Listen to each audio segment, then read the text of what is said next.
E aí, queridos alunos e furiosos de plantão, sejam bem-vindos para a segunda parte desta aula aberta do último módulo do treinamento Meu Ministério, onde eu falo sobre o fim da igreja. Se você não assistiu a primeira aula, então você volta na casa e assiste a primeira aula e volta para a segunda parte. Bom, lá na primeira aula eu expliquei para vocês o porquê eu acho que a igreja vai chegar ao fim em algum momento. Como assim? Ela vai chegar ao fim realmente? Não. A forma como nós conhecemos hoje, provavelmente, existe uma grande chance da igreja não existir mais daqui a algum tempo. E agora você aí que é aspirante a desigrejado deve estar pensando, poxa vida, até que enfim que eu achei um canal de uma pessoa que vai me dar dicas para eu fundamentar a minha vontade de ficar em casa, né? Tô lá de boa, vou viver meu evangelho em casa, não preciso congregar. Já que a igreja vai chegar a um fim, para que afinal eu vou para a igreja? E para que eu vou congregar com outras pessoas? Bom, então vamos discorrer. Embora eu ache que a igreja, todas as coisas apontam para o fim da igreja como nós conhecemos hoje, como uma instituição de quatro paredes, sistematizada, inclusive em alguns aspectos podemos dizer até que politizada, eu acredito que nós devemos continuar congregando enquanto isso não acontece. Como assim congregando? Devemos sair alguns dias da nossa casa, ir para os templos, nos reunirmos, irmos para a célula e continuar toda a convivência como a gente já conhece, como ela vem sendo estruturada nos últimos séculos, vamos dizer assim. Por quê? A igreja, queira ou não queira, ela é uma porta aberta para pessoas que se encontram num estado de desespero, muitas vezes. Para vocês terem uma ideia, na cidade de onde eu vim, né, Bauru, tem um casal que fazia parte da igreja e o marido que se converteu. Por quê? Porque a igreja que eu frequentava em Bauru ficava no pé de um viaduto que passava em cima de uma rodovia. E esse homem, ele estava desgostoso da vida, foi para o viaduto para pular do viaduto e ele escutou uma cantoria, uma bateção de palma, uma gritaria, um barulho e ele falou, mas de onde que vem isso? E ele foi ver a igreja e ele entrou na igreja, foi recebido ali na porta por um diácono e ele contou a história dele. Falou, eu vim para me matar e eu escutei o barulho e eu vim aqui ver o que é. Naquele dia ele entrou na igreja, ouviu a palavra, recebeu a palavra, aceitou a Cristo e a família dele todinha foi para a igreja. A esposa, o casamento foi restaurado, as filhas foram para a igreja, conheceram a Cristo. Então, a igreja, mesmo tendo todos os problemas dela, mesmo tendo todas as falhas, porque, como diz a minha avó, onde tem comedor de arroz e feijão, vai ter falha. Então, a igreja ainda assim, tendo essa porta aberta, ela ainda assim funciona como um refúgio, porque tem muita gente que, quando está no bico do corvo, como diz o meu pai, ela vai procurar justamente uma igreja. Agora, quando estiver nas casas, né, vamos imaginar, então, vamos todo mundo ficar em casa, vamos todo mundo congregar em casa. Como que as pessoas vão saber? No momento de desespero, a igreja é um ponto de referência da forma como ela é hoje, tá? Segunda coisa que nós podemos dizer é a convivência nos templos, a convivência nos pequenos grupos, nas células, elas servem para nos ensinar, para aumentar a nossa sabedoria. O que é sabedoria? Sabedoria é conhecimento aplicado. Então eu pergunto para você, do que adianta nós estudarmos sobre os frutos do Espírito, né? Do que adianta a gente falar sobre amor de Deus, o amor de Cristo, entendermos o Evangelho? O Evangelho são boas novas. Hoje ainda, já que nós podemos ouvir a palavra, pregar e receber num templo, Essa convivência, ela é necessária para que a gente aprenda a suportar uns aos outros. E não é suportar no sentido de tolerar, de aguentar. Claro que muitas vezes também é isso, mas no sentido de um dar suporte ao outro. Estamos aqui numa troca de suporte, de suportar um ao outro. Vou dar um exemplo. Eu, Violeta, nunca passei por uma traição, nunca passei por desejos homossexuais. São questões que eu posso imaginar o que acontece, imaginar como que isso se desdobra, mas eu não sei como que isso acontece, porque eu não vivi. Porém, eu não preciso passar por essas questões e por esses problemas se junto comigo na minha comunidade tem alguém que tem um testemunho nessa área. Eu posso aprender com a vivência do outro. Então, essas trocas de vivência dentro da comunidade cristã, ela é extremamente importante.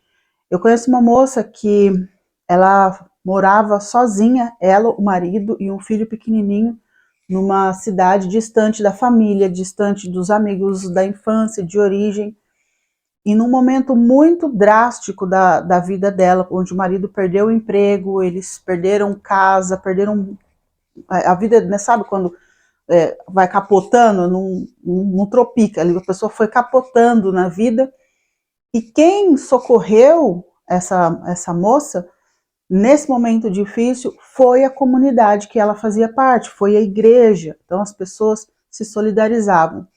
E aí, quando nós falamos de igreja, e a instituição em si, existem hoje muitas instituições que têm trabalhos filantrópicos, isso é muito importante.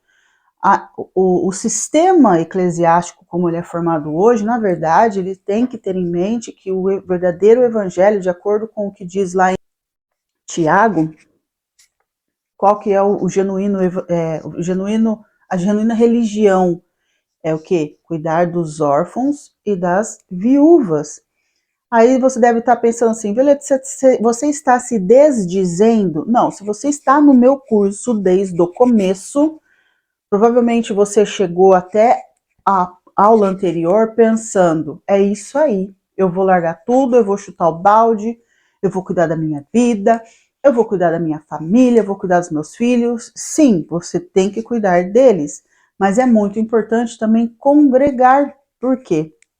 No congregar você vai aprender a tolerância, vai pôr o amor em prática, vai pôr todos os ensinamentos de Cristo e bíblicos em prática com a sua família e com os outros. E por que eu estou falando da verdadeira religião? Porque o que é um órfão e o que é uma viúva? Por que isso está escrito na Bíblia? Não poderia, a Bíblia não poderia dizer assim, ó, tá escrito assim, a verdadeira religião é cuidar dos pobres, a verdadeira religião é cuidar dos doentes, a verdadeira religião é dar ensino para os analfabetos. Não fala nem do pobre nem do doente, olha só, mas fala de quem? Dos órfãos e das viúvas.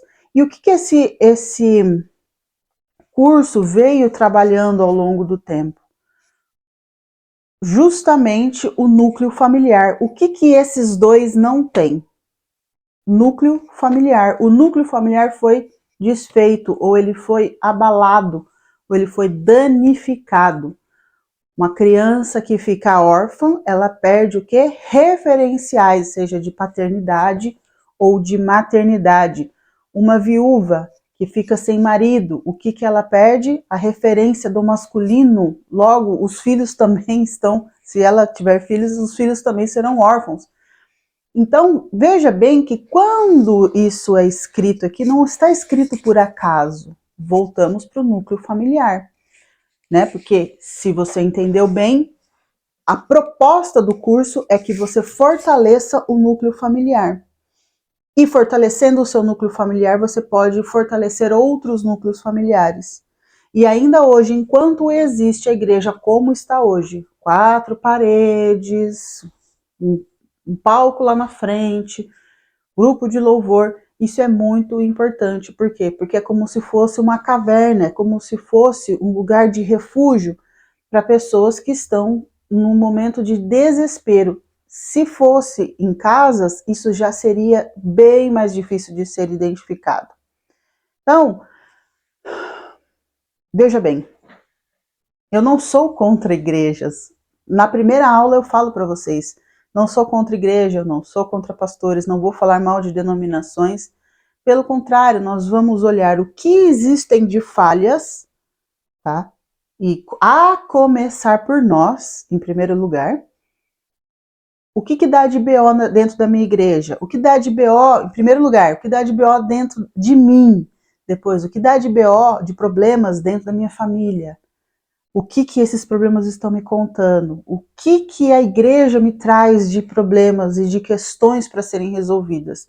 Todas essas questões são pontos fracos a serem fortalecidos. Como eu dei um exemplo, eu não dei esse exemplo para vocês. Quando nós temos uma goteira dentro de casa, imagina, choveu, a chuva veio para molhar, às vezes depois de uma seca gigante, começa a chover e aí aparece quem? Uma goteira na sua casa, uma ou várias. Se você já passou por esse episódio, você sabe que você odeia aquela goteira com toda a força da tua alma, porque essa desgraça dessa goteira. E aí a pessoa fica falando e xingando e maldizendo a goteira.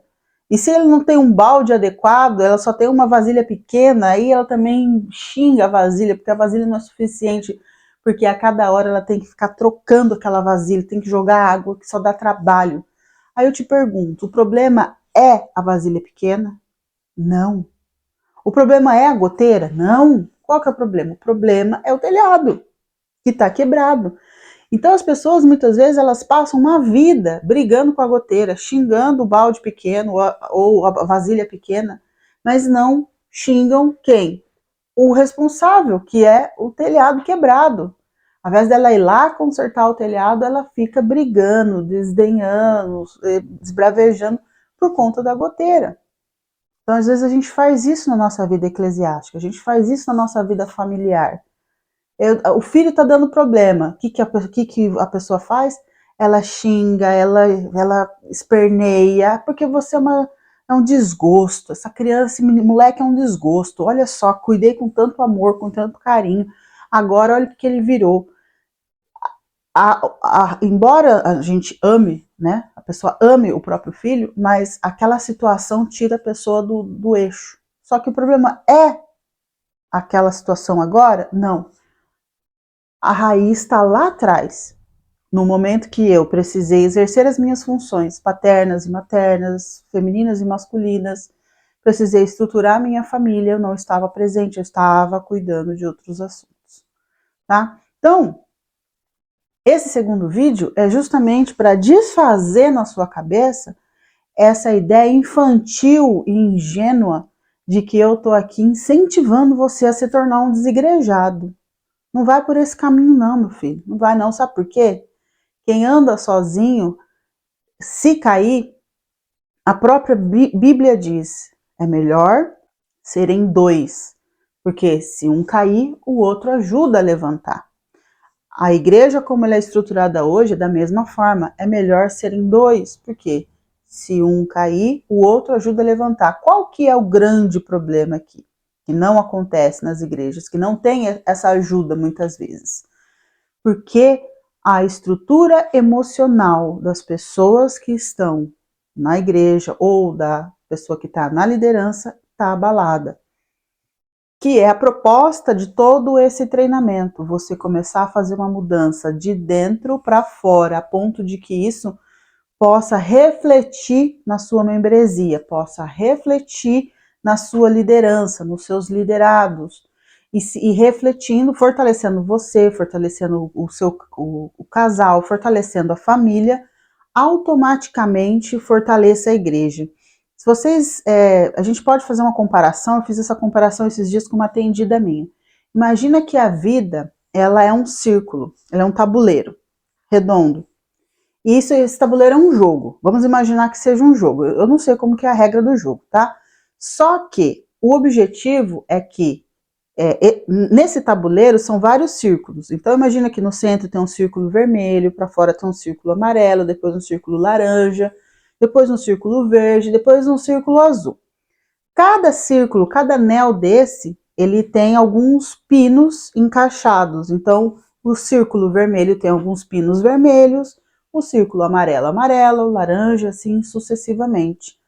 Só que quando a gente chega para jogar esse jogo, os pinos eles estão todos trocados.